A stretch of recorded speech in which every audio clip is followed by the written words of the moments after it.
Денес возам Мазда. А кај нас секој пат кој се спомне Мазда, се кажува тоа мора да е нешто добро. Да, ова е нешто многу добро.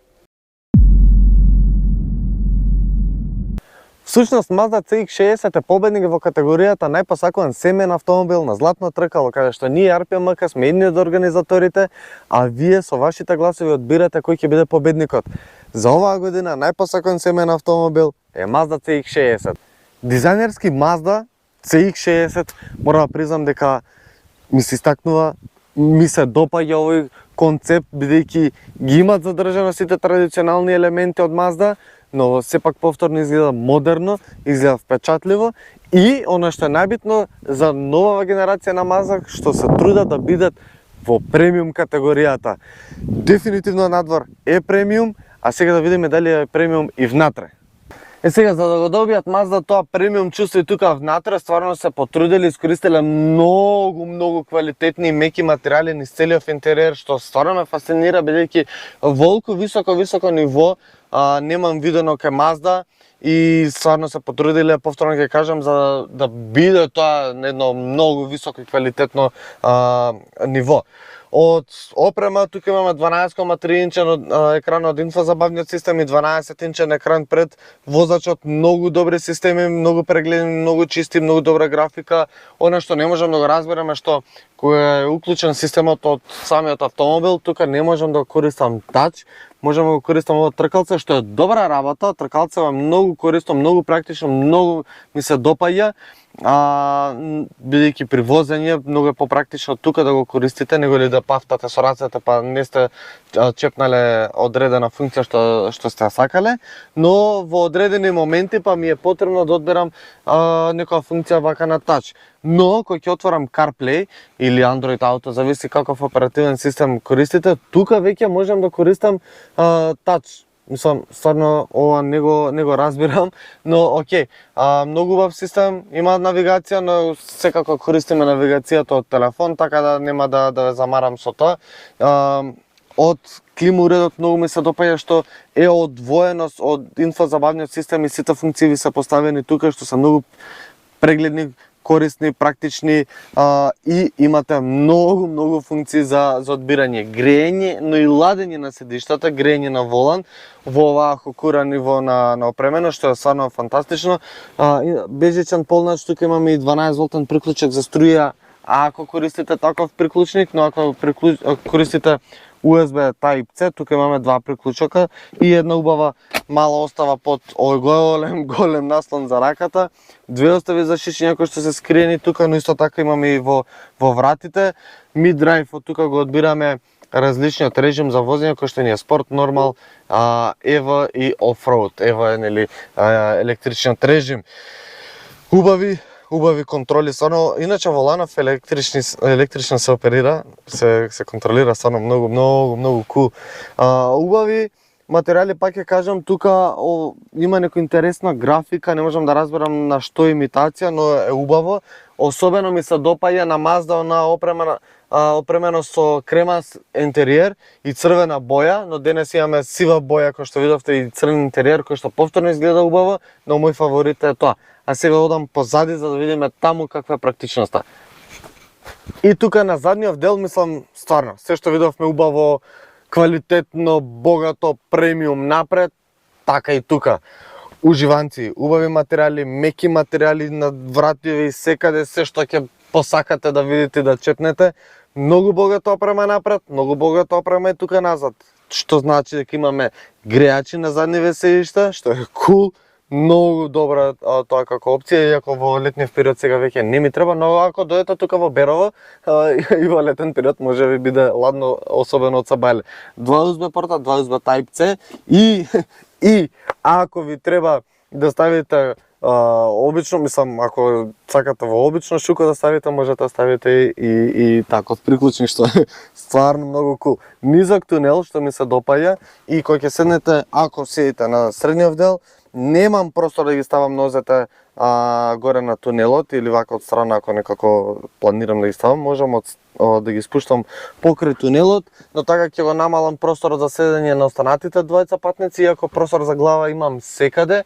И тука да, во поглед на опремата, што заборавив кажам, имам преубава панорама, што мислам во секое возило, знаете како кажам, е стварно многу убав момент. Имаме наслон за рака, ако сакаме го искористиме со две остави за шишење, и што е многу кул, ова седиште можете само да го спуштите него, да не мора да го делите со останатите седишта, бидејќи ако сакате да пренесете нешто подолго, да, може и тоа да се направи.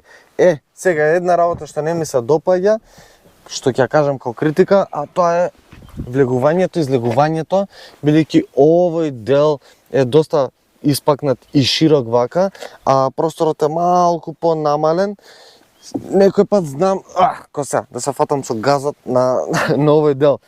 Или ќе ги скинам панталоните, или ќе оштетам оваа гума.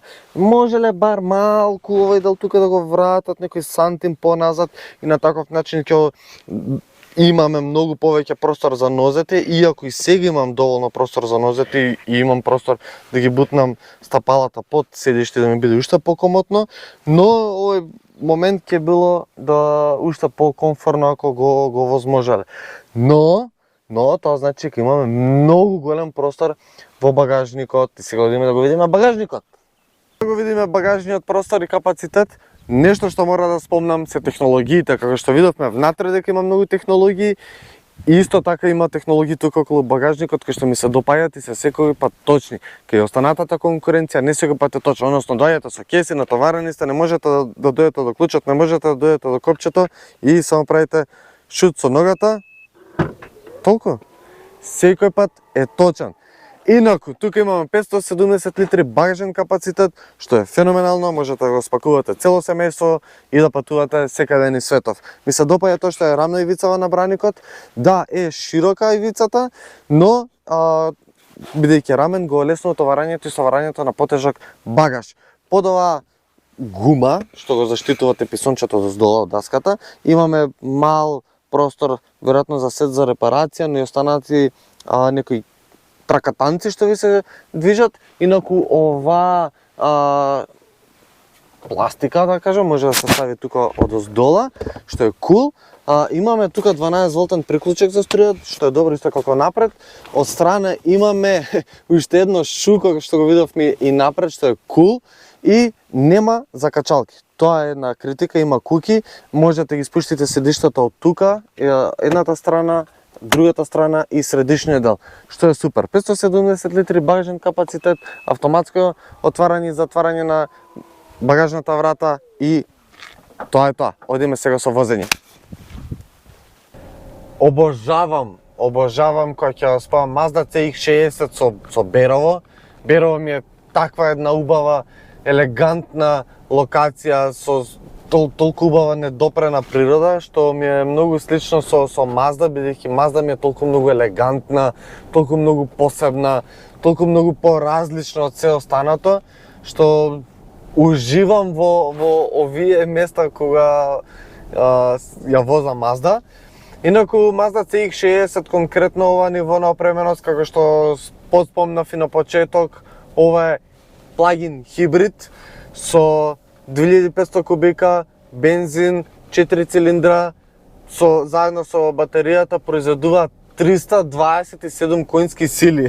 327 луѓе, што му се чувствуваат многу, ќе ве насмеат многу, особено кога работат во комбинација електриката и моторот со внатрешно согорување. Тоа е фантастично, забрзување од 0 до 105,8 секунди, што да, се достига многу лесно, но еве во поглед на економичност, преекономичен, ако ја полните батеријата онака како што е предвидено. Што значи како со една полна батерија предвидуваат некаде ренч од 63 километри, што е супер, реално многу добро. Одреден благ степен се надополнува и со самото возење, нормално се регенерира енергија со кочење, но исто така и со самиот мотор работи како генератор, мислам мотор на внатрешно согорување. Но Mazda, иако стварно се потрудиле да го донесат брендот на едно по-премиум место, Mazda сепак си ги задржала оние традиционални особини пред се околу дизајнот, но исто така и во поглед на возњата. Шина, буквално по кривиниве е како на шина. Јас не почувствав ниту еден елемент каде можам да го почувствам големината и тежината на ова возило во било која кривина. Бидејќи толку многу добро се снаоѓа, толку многу добро ги впива сите кривини, уживате при возењето на CX-60. Стварно. Мислам, би требало нели да се чувствува одредена тежина ради батериите, ради се, мислам, не е мало возило пред се, не е ни лесно возило, а сепак е толку добро возливо, уживате, особено по перформанси, браво. Да се вратам на економичноста во поглед на комбинацијата, двата мотори кои работат, троши 1,5 литри луѓе. 1,5 литри на 100 км, тоа е фантастична бројка, нема подобро. Мислам, кога сакате да возите на бензин, возите на бензин, имате сигурност, кога сакате да возите на електрика, возите на електрика.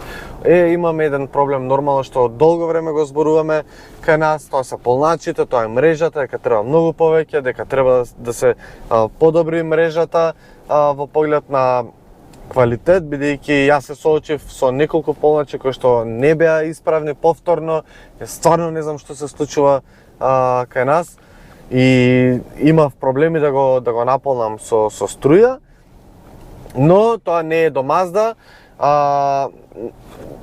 тоа треба ние да си го решиме како држава тој момент.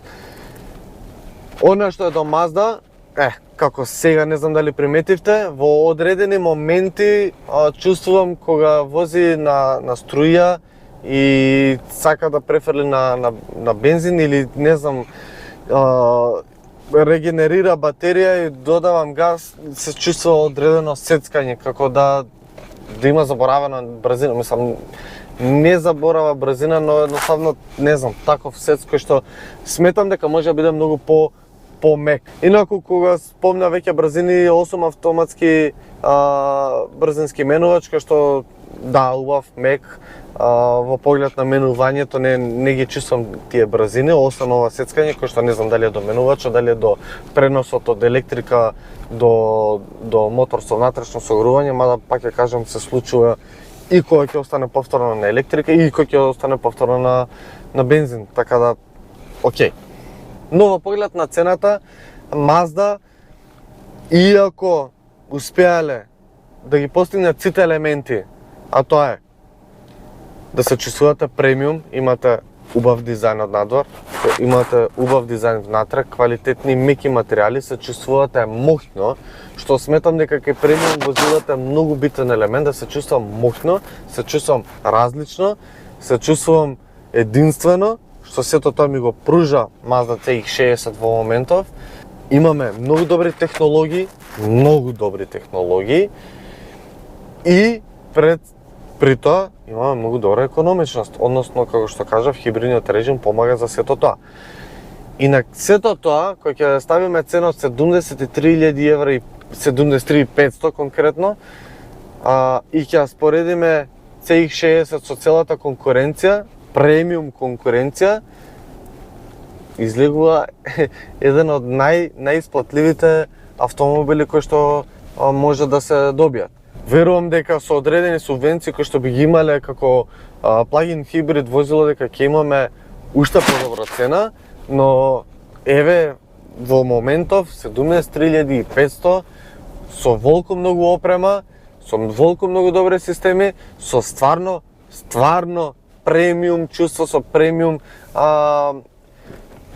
искористено со премиум изработка, одлична цена. Искрено сметам дека е одлична цена. И бидејќи тука ги сметам како конкуренти BMW, Mercedes, Audi, јас сметам дека ги шие и во поглед на вожење, и во поглед на економичност, и во поглед на комфор, и во поглед како Mazda исто така си има позиционирано како бренд. И сега кога спомнав системите, морам да ги објаснам. Задржување во лента, феноменално. Адаптивен темпомат, феноменално. Пратење на сите слепи точки, феноменално. 360 степени камера, феноменално. Head-up дисплеј, феноменално. Стварно, мислам, многу системи кои што работат убаво, не само да се нудат во опрема, што го спомнам, тоа гледам во последниве неколку емисии многу почесто, бидејќи не е работата само се понуди систем, туку работата е тој да биде конзистентен. Така да, системите на Mazda се феноменални, работат стварно многу добро, не ве фрла од лента во лента, туку ве задржува, адаптивниот темпомат работи одлично, ги чита сите знаци кои што се поставени.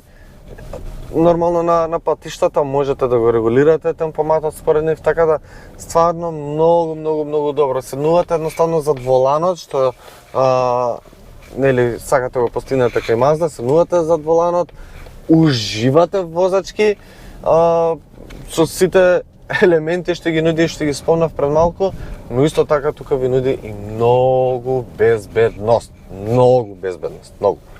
Само повторно шеднаш ќе кажам дека тука е mid-drive системот, кој што имаме спорт, нормал, електричен режим и офроуд. Да бидеме јасни, офроуд режимов не е да го носиме на офроуд патеки, јас го сметам дека повеќе како за тука, за во Берово, кога ќе има многу снег, едноставно да се снајдете многу подобро. Бар јас не би го возел на офроуд патеки, бидејќи е едно премиум возило кој што едноставно не му доликува на такви патишта. Треба да уживате и да не се замарате со никаков терен. Но од друга страна, кој ќе оставите во спорт, многу се прави целата графика црвена, нормално да симулира дека е поагресивен, по-спортски, се чувствува искрено дека е многу поспремен и пореспонзивен по сите контроли и мислам, доволно е само малку да притиснете на педалата за газ и стварно влече. Нешто што искрено приметив, има многу добар звук, 2500 кубика бензин, вау, многу добар звук, многу добри перформанси, дечки. Јас мислам дека кажав се што треба за Mazda CX-60, направете subscribe ако немате, пишете во коментар што мислите за Mazda CX-60 и секако се гледаме наскоро со ново видео. Чао!